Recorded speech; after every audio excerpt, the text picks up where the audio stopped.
We have a fairly backward audience here, I must say, in spite of the film society movement and all that.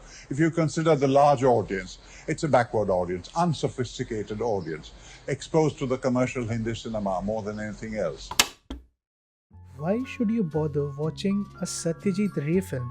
I could tell you about how every influential filmmaker has a bit of Ray in them.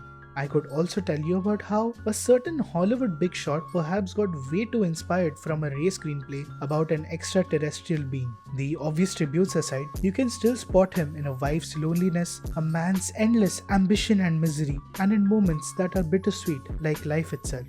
Or I could tell you about that summer afternoon where I had to sacrifice my daily cartoon binge and I was made to watch a Satyajit Ray film. I mean, I was 6, but so was Mukul, a child who could remember his past life in a Rajasthan fort.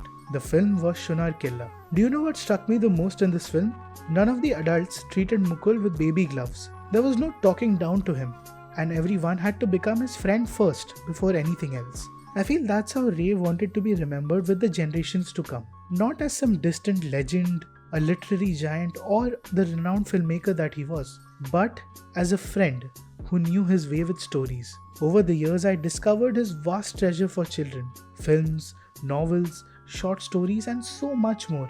I don't know another filmmaker who managed to sneak in a strong anti-war message and a powerful commentary on fascism in films for children. And then I met Ray, the filmmaker. I don't know if there is any emotion that he didn't conquer.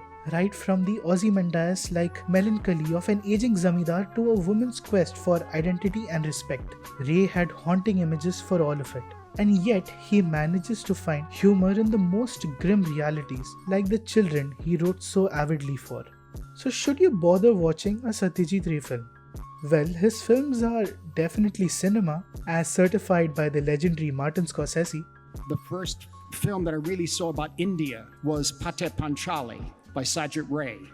And I realized it was a film that was made by Indians, for the world, not through other cultures. I won't cloud your judgment about his films or hype up his most famous works. The sheer charm of entering a Ray film with a blank canvas in your mind and letting the master do his work is always worth treasuring. But do give Ray a chance, and I hope his magic will do the rest, like it always does.